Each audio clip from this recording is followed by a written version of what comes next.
Ambassador Elena Vasquez walked through the gleaming corridors of the Galaxy Council station, her shoes clicking softly against the polished metal floor. Outside the massive windows, stars glittered like diamonds against the black of space. She had walked these halls for 5 years now, representing Earth and all of humanity in the grand galactic community. The station was beautiful, built around the orbit of Kepler 442b. Different sections housed different alien races, each designed to match their needs. The Zethkari lived in crystal chambers that sang with harmonic frequencies. The Vorthak preferred dark, humid spaces that reminded them of their hive worlds. The energy beings called lumens needed special containment fields just to maintain their forms. Elena smiled and nodded to a group of Zethkari delegates as she passed. Their crystalline bodies caught the light and threw rainbow patterns on the walls. They nodded back politely, but she noticed how their internal lights dimmed slightly. They had always been polite to humans, but never quite warm. Ambassador Vasquez called a voice behind her. She turned to see Dr. James Chen jogging to catch up. His face looked worried, which was unusual. James was typically the calmest person she knew. "What's wrong, James?" she asked as he reached her side. "I need to show you something," he said quietly. "In my lab. It's about the genetic samples we've been providing to the Council's Medical Research Division." Elena frowned.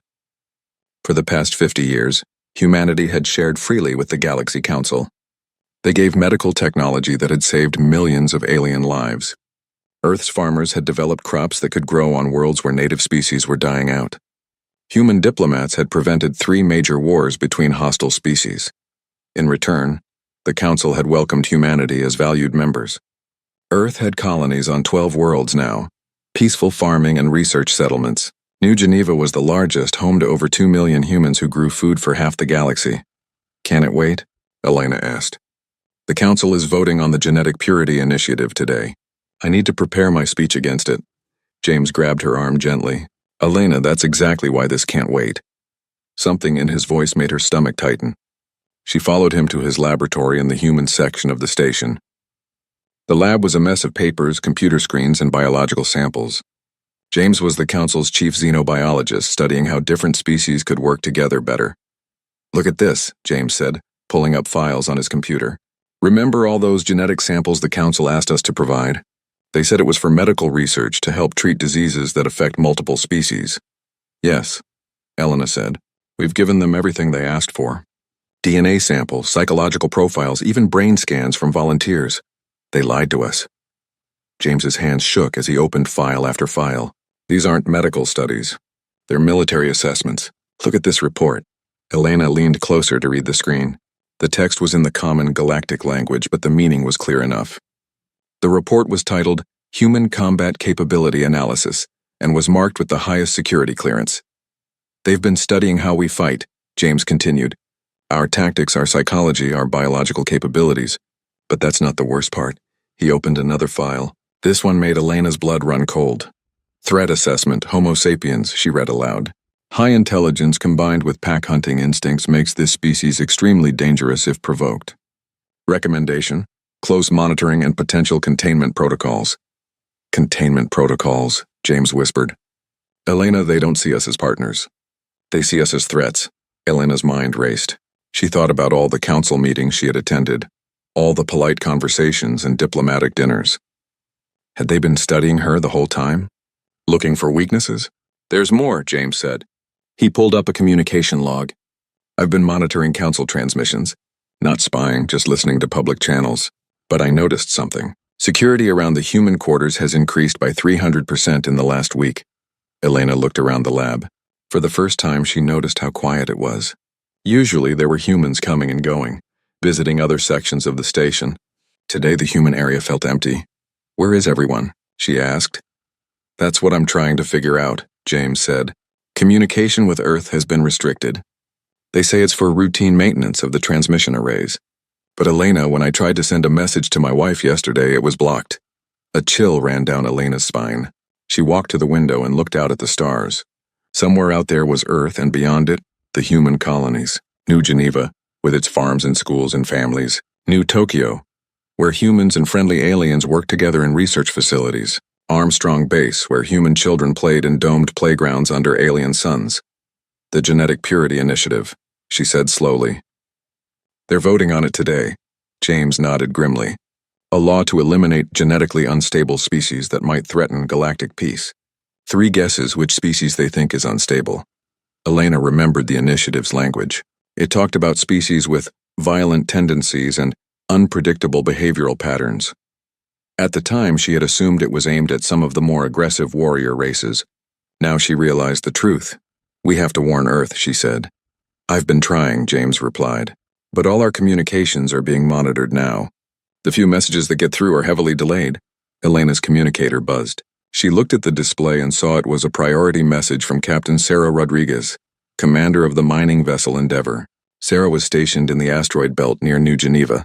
The message was brief. "Strange ships approaching colony. Council markings but not scheduled. We'll investigate."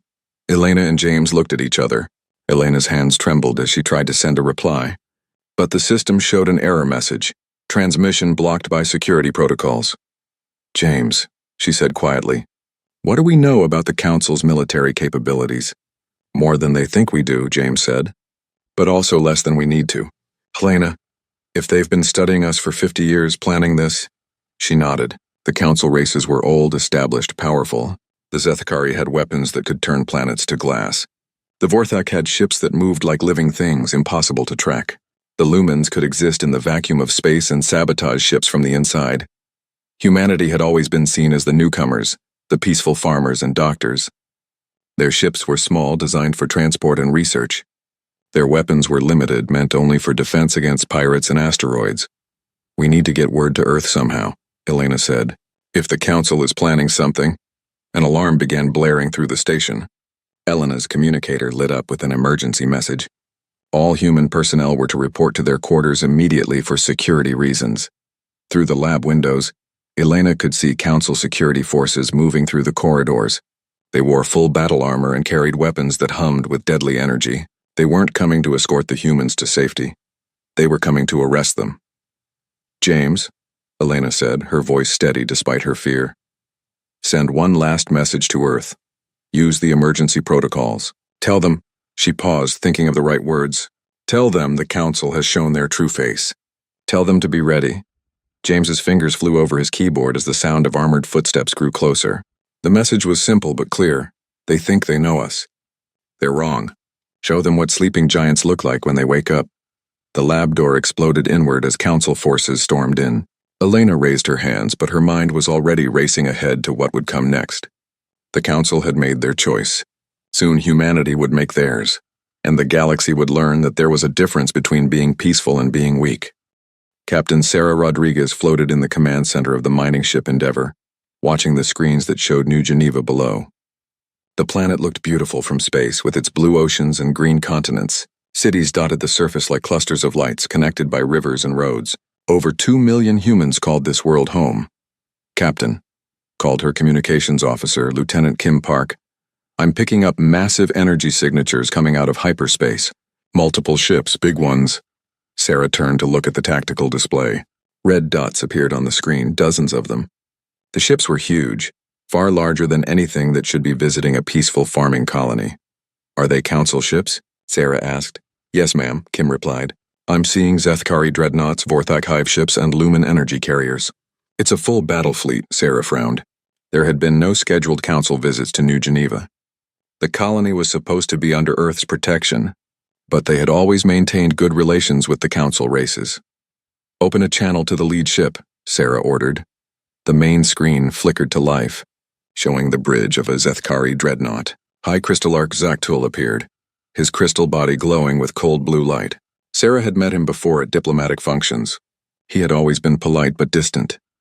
"High Crystallarch," Sarah said. "This is Captain Rodriguez of the Earth vessel Endeavor. We weren't expecting any Council ships in this system."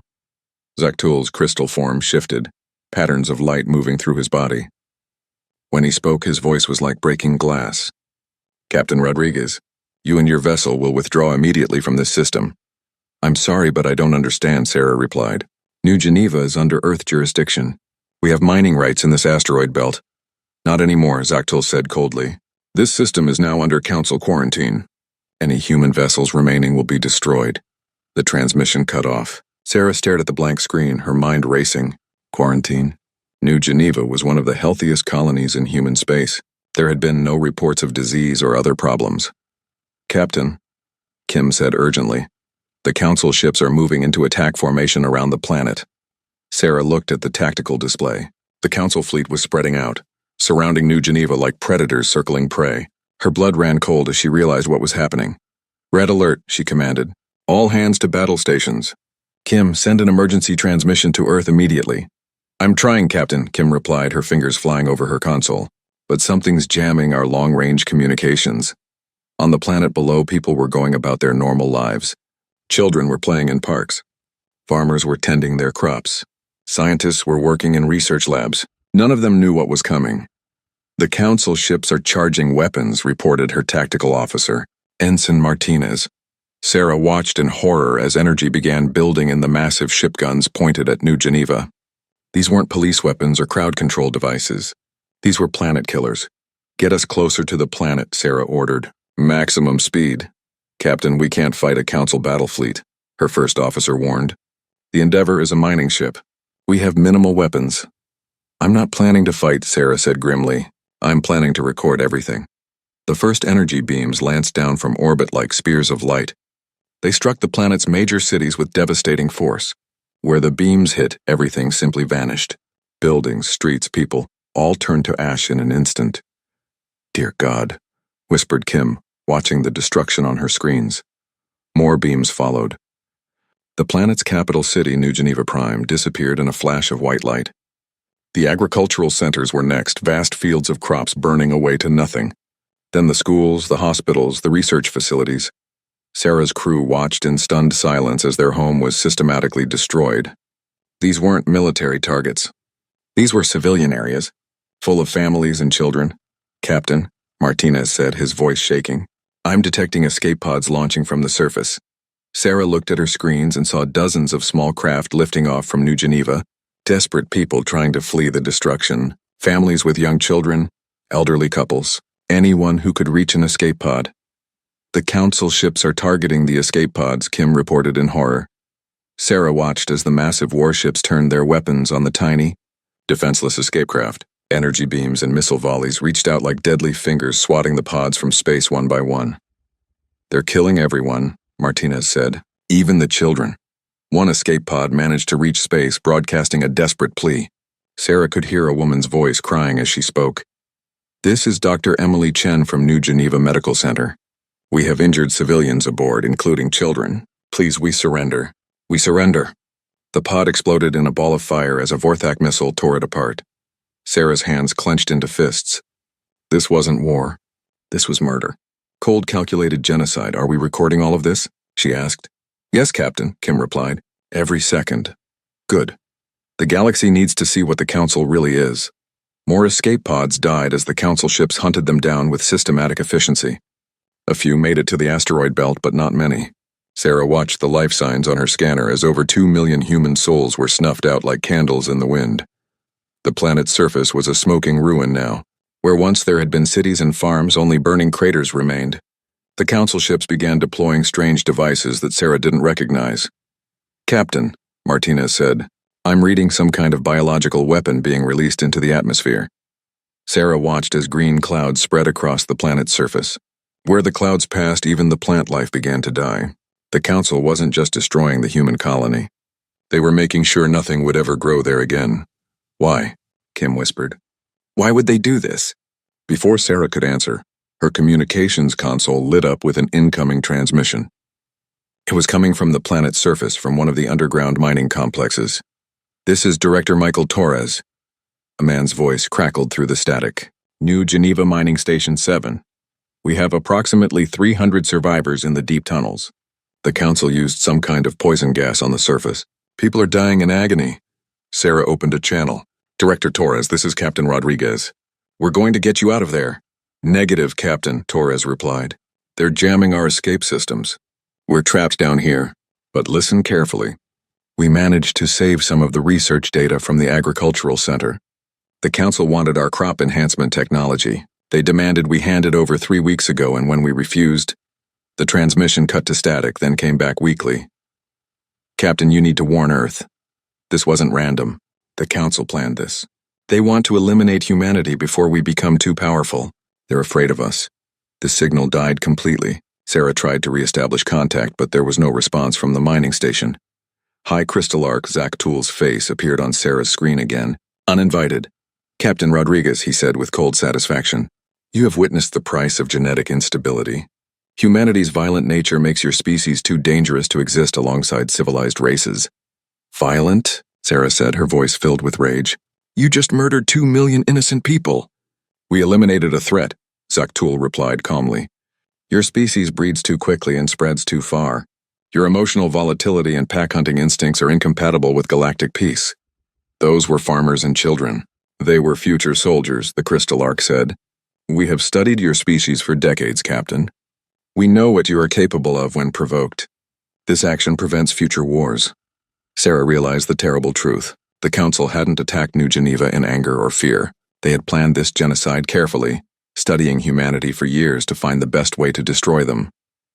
"You made a mistake," Sarah said quietly. "What mistake?" "You left witnesses." Zaktoul's crystal form flickered with amusement. "One small mining ship? You think Earth will care about the testimony of a few miners?" "You're about to find out," Sarah replied. She cut the transmission and turned to her crew. They were all staring at her with expressions of shock and grief and growing anger. "Kim, prepare a data burst transmission to Earth," Sarah ordered. "Include all our recordings of the attack, everything." "Captain, they're still jamming our communications." "Then we'll get closer to the hyperspace relay." "Whatever it takes." Sarah looked back at the burning planet that had been New Geneva. Somewhere in those ruins were the bodies of 2 million humans who had died for the crime of existing. Men, women, children, all murdered by the races they had tried to befriend. The Council thought they knew humanity. They thought they had eliminated a threat. They were about to learn how wrong they were. President Chen Wei stood in the emergency session room deep beneath the Earth government complex.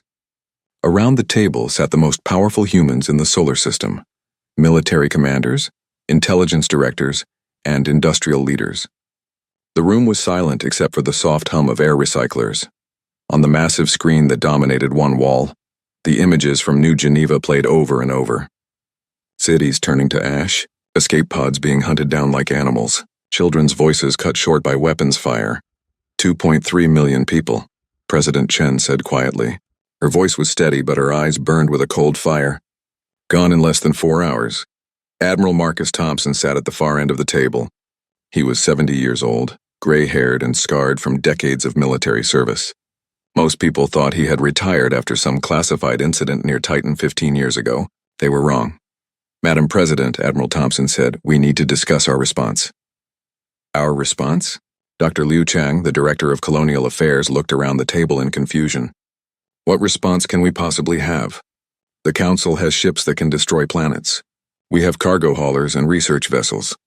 Admiral Thompson smiled. It was not a pleasant expression. "Dr. Liu," he said, "how long have you held your current position?" 8 years, why? "Then you don't know about the real fleet." President Chen pressed a button on the table. The screen changed to show a star map of the solar system. Red dots appeared throughout the asteroid belt on the moons of Jupiter and Saturn, hidden in the rings and scattered across the outer planets. "The Global Defense Initiative has been preparing for this day for 50 years, President Chen said. "Ever since we first made contact with the galactic races, we knew this might happen." Dr. Liu stared at the screen. "Those are shipyards. Hidden shipyards.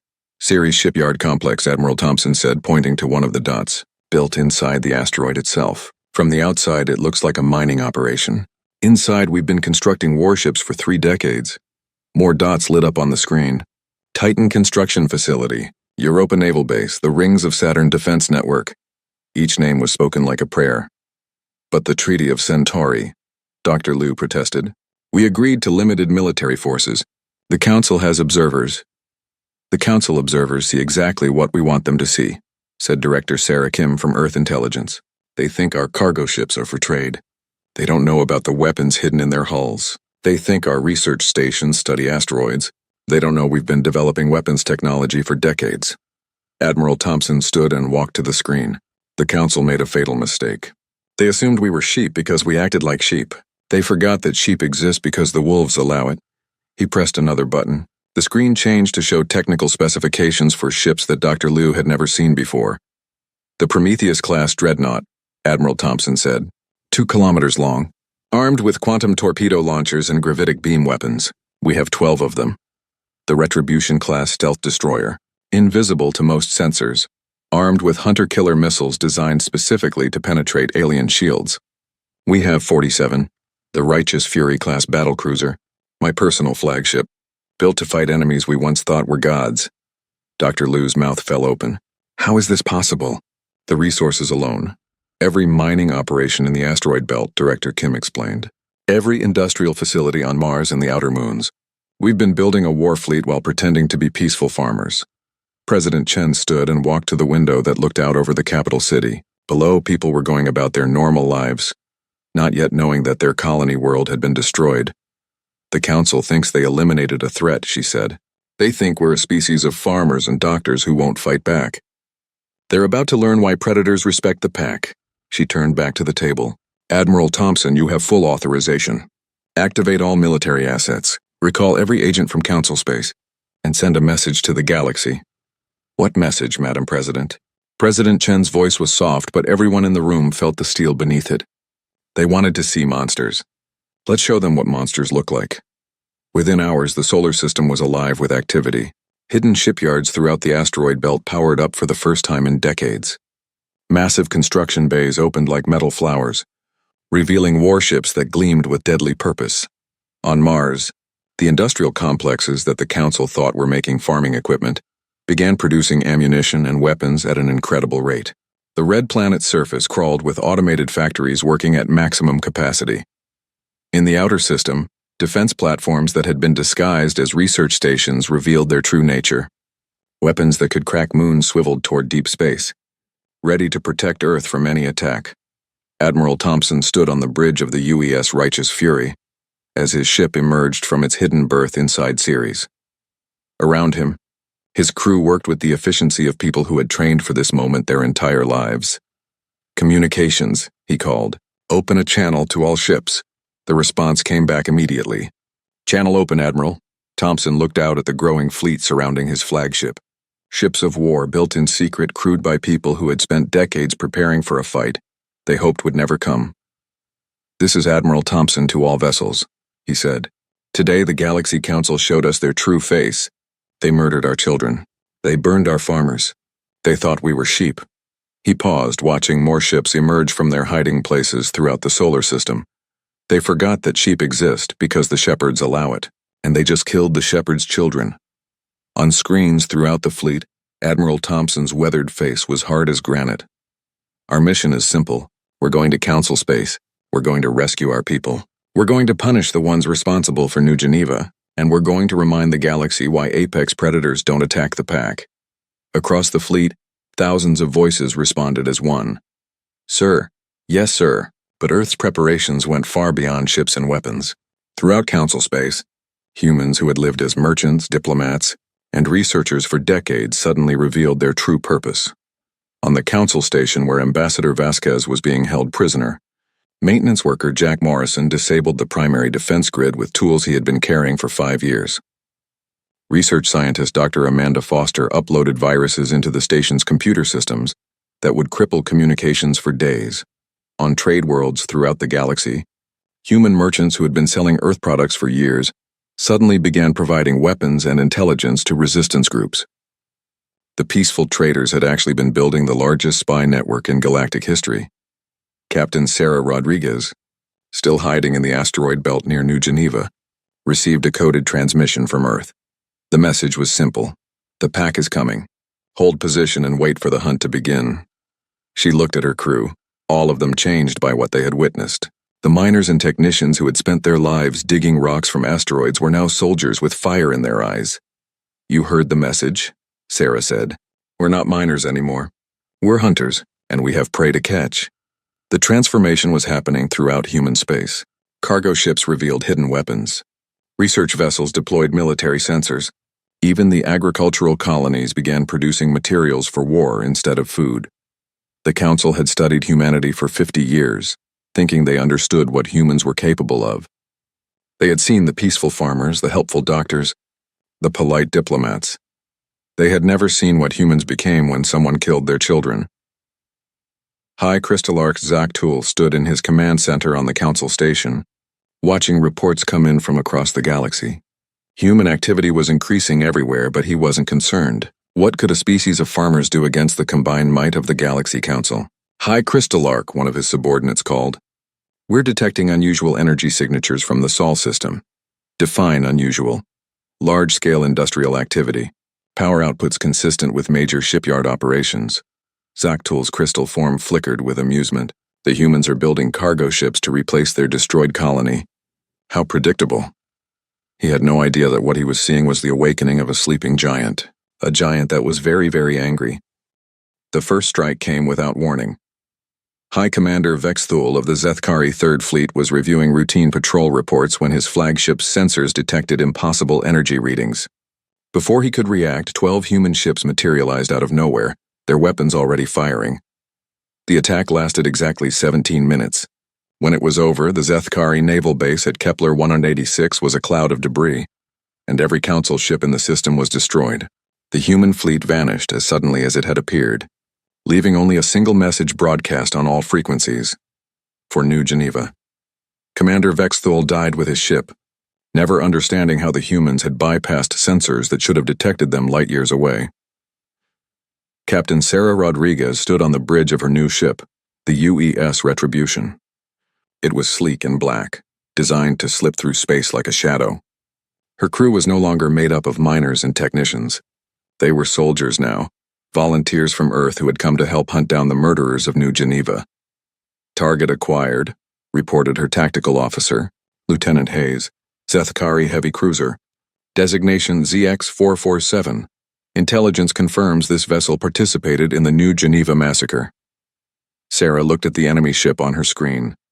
It was beautiful in its way, all flowing crystal lines and rainbow energy fields. 2 weeks ago she might have admired its alien design. Now all she saw was a target. Are there any civilian vessels in the area?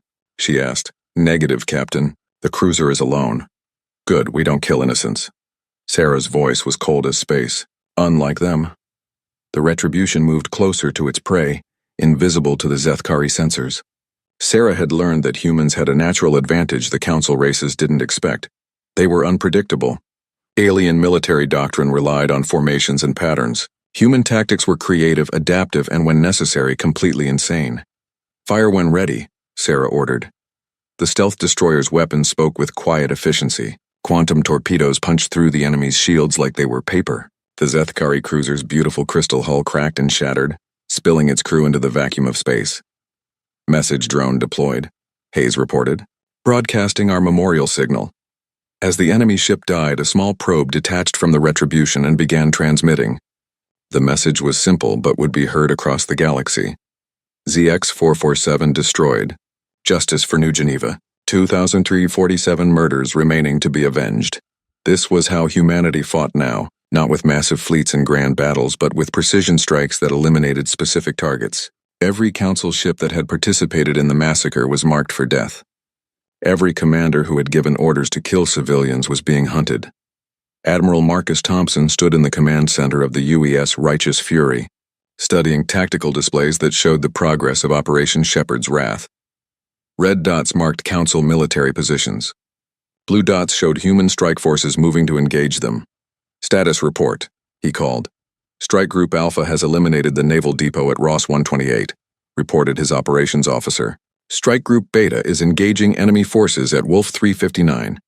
Strike Group Gamma reports successful infiltration of the prisoner facility at Gliese 667. Thompson nodded. The plan was working perfectly. Instead of attacking the Council's main strength, human forces were hitting them everywhere at once. The enemy couldn't predict where the next strike would come from because humans didn't follow their rigid military patterns. Sir, called his communications officer, we're receiving a transmission from Captain Martinez aboard the UES Vengeance. She's requesting permission to engage the Vorthak hive ship at Proxima Centauri. Thompson smiled grimly. Captain Martinez had lost her entire family on New Geneva. Her personal vendetta against the Vorthak made her the perfect choice for hunting hive ships. Permission granted, he said. Tell Captain Martinez she has authorization to use any means necessary. The Vorthak thought their hive ships were invincible. The massive living vessels could regenerate damage and adapt to most weapons. But humans had spent 50 years studying alien technology, and they had learned to exploit weaknesses that the council races didn't even know they had. Captain Elena Martinez watched the Vorthak hive ship through her viewscreen. It was a nightmare made real, a living mountain of flesh and chitin that pulsed with alien life. Smaller creatures swarmed around it like antibodies protecting an infection. Biological. "Warfare package ready," reported her weapons. Officer Elena had volunteered for this mission specifically because she wanted to watch the Vorthak die slowly. They had been the ones to hunt down the escape pods at New Geneva. They had been the ones to kill children. "Fire," she said simply. The UES Vengeance launched a single missile toward the hive ship. The weapon was small, almost insignificant compared to the massive alien vessel, but it carried something the Vorthak had never encountered: a virus designed specifically to attack their collective nervous system. The missile penetrated the hive ship's living hull and released its payload. Within minutes, the great vessel began to convulse. Its organic weapons fired randomly. Its escort creatures turned on each other as their shared mind collapsed into chaos. Elena watched with satisfaction as the hive ship tore itself apart from the inside. The Vorthak had thought their biological nature made them superior to mechanical races. They never expected humans to turn that strength into a weakness. "Message drone away," her communications officer reported, broadcasting memorial signal for the New Geneva victims. But the human campaign wasn't just about revenge. Strike teams were also rescuing human prisoners held in council facilities throughout the galaxy. Ambassador Elena Vasquez had been freed from the council station in a daring raid that left the facility's defenses in ruins.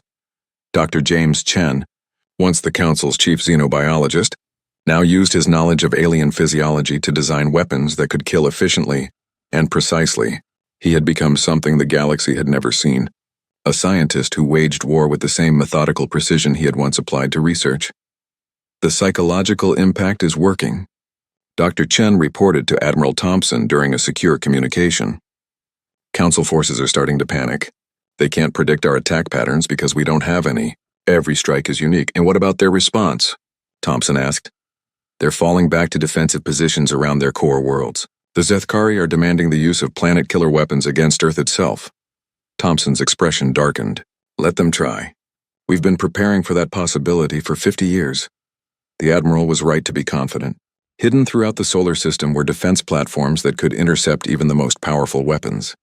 And if any enemy force managed to threaten Earth directly, they would face the full might of humanity's home fleet." But the Council's desperation was becoming dangerous.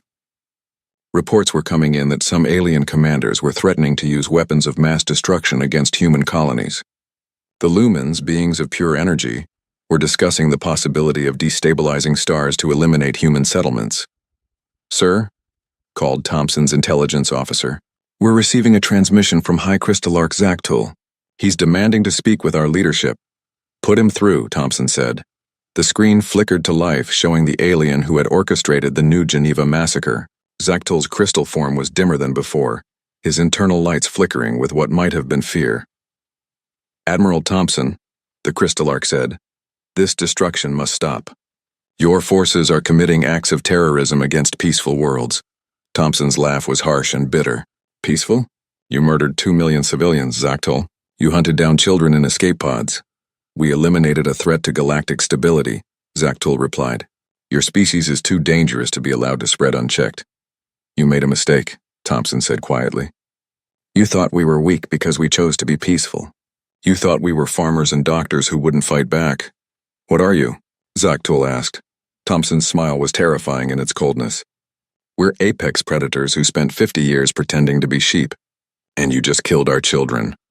The transmission cut off, leaving Zaktul staring at a blank screen. Around him, his crystal advisors flickered with patterns of fear.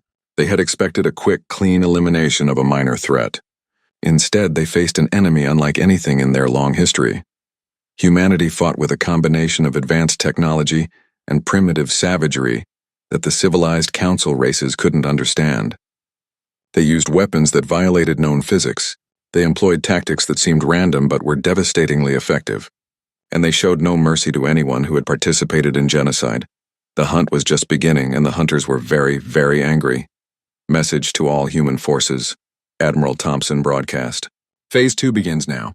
It's time to take the war to their home worlds. Show them what happens when predators stop pretending to be prey. Across the galaxy, human ships began moving toward the Council's core systems. The sleeping giant was fully awake now, and it wanted blood. The final battle began at the edge of the Nexus system, where the Galaxy Council's fortress world hung in space like a jewel of civilization. Nexus Prime was the center of galactic government, home to over 1 billion beings from dozens of species. Its orbital defenses were considered impregnable, protected by energy shields that could stop stellar bombardments and weapons platforms that could destroy entire fleets. Admiral Marcus Thompson stood on the bridge of the UES Righteous Fury, watching the massive Council fleet form up to defend their capital, 3,000 ships strong, representing the combined military might of 27 species. Against them came humanity's war fleet, smaller in number but carrying 50 years of suppressed rage. "All ships report ready for battle," announced his communications officer. Thompson looked out at his fleet. The Prometheus-class dreadnoughts floated like metal mountains, their quantum torpedo launchers glowing with deadly energy. Stealth destroyers flickered in and out of visibility as their cloaking systems cycled. Battle cruisers and heavy cruisers formed attack wings that moved with predatory grace. "Open a channel to the entire galaxy," Thompson ordered. "All frequencies," the communications officer nodded. "Channel open, sir." Thompson's voice carried to every world, every station, every ship in the known galaxy. "This is Admiral Marcus Thompson of the Earth Defense Fleet. We come to Nexus Prime seeking justice for the massacre at New Geneva. We demand the surrender of those responsible for the murder of 2.3 million innocent civilians." The response came from High Crystallarch Zaktul, aboard the Council's flagship. "Admiral Thompson, withdraw your forces immediately. Any attack on Nexus Prime will be considered an act of war against the entire galaxy." "We didn't start this war," Thompson replied coldly. "You did when you decided to genocide my species. Now you get to see what we're really capable of." He cut the transmission and turned to his fleet commanders. "Remember the rules of engagement. We target military vessels and installations only. Any ship that surrenders is to be spared. We're not here to become monsters. We're here to stop them." The battle began with a coordinated strike that the Council would later call impossible. Human ships emerged from hyperspace at multiple points around the Nexus system, having somehow bypassed early warning networks that should have detected them hours before arrival.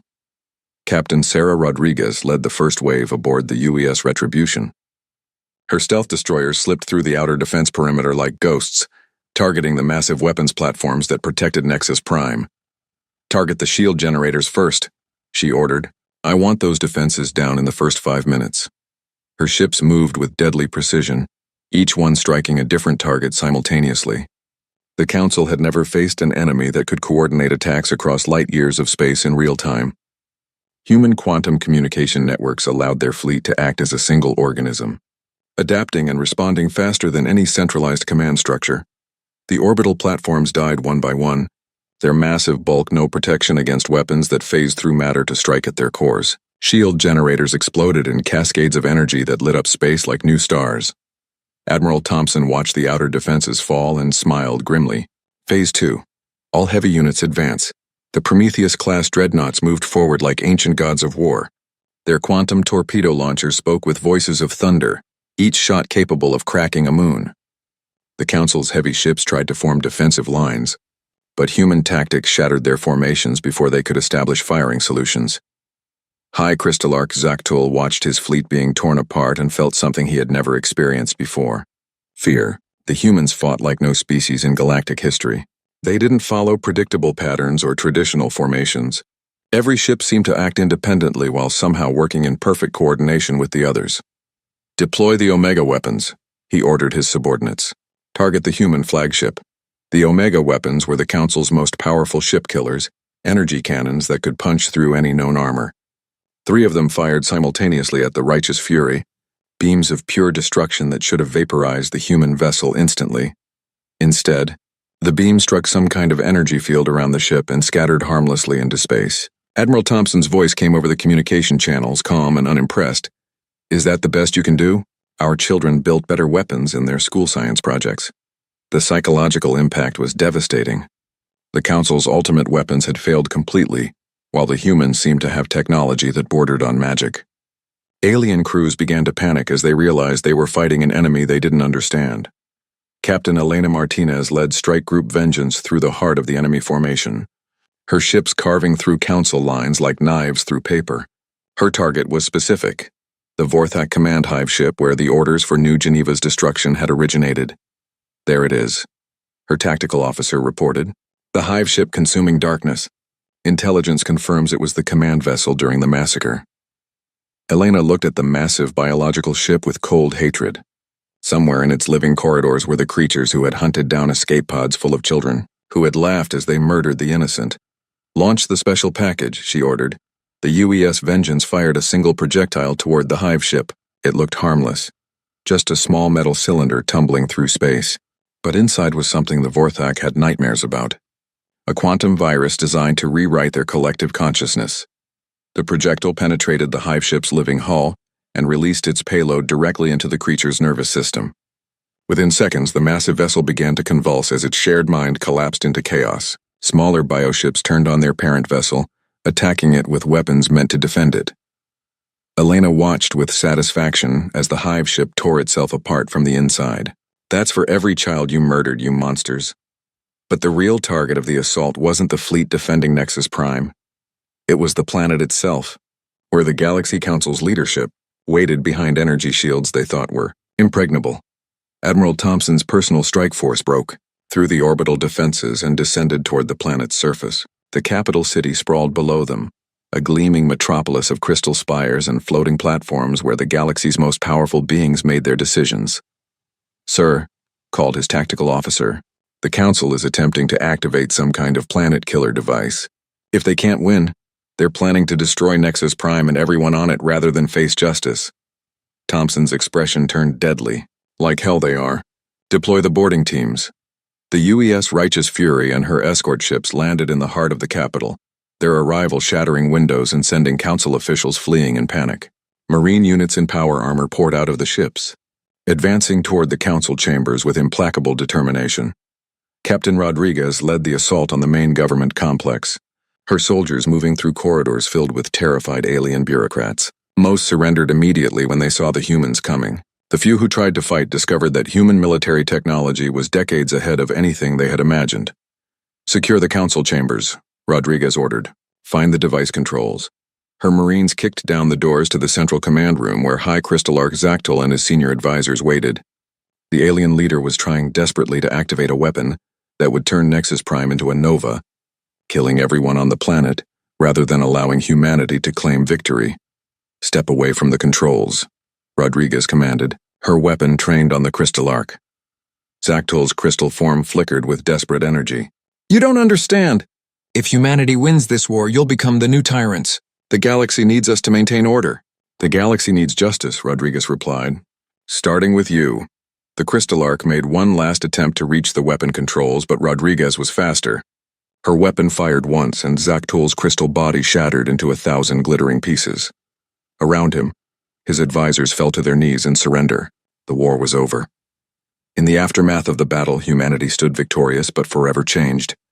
The Council's military forces had been shattered, their leadership either dead or in custody awaiting trial for genocide. Nexus Prime became the headquarters of a new galactic government, one based on justice rather than species supremacy. Ambassador Elena Vasquez, now Secretary General of the Reformed Galactic Union, stood before the memorial wall in the rebuilt capital. Carved into black stone were the names of every person who had died at New Geneva. 2,003 to 47,091 souls whose murders had triggered humanity's transformation from peaceful farmers into galactic guardians. They wanted to eliminate us because they thought we were too dangerous, she said to the assembled delegates from across the galaxy. They were right about one thing: we are dangerous, but only to those who threaten the innocent. She turned to face the representatives of dozens of species, some who had fought against humanity, others who had remained neutral, and a few who had quietly supported the human cause.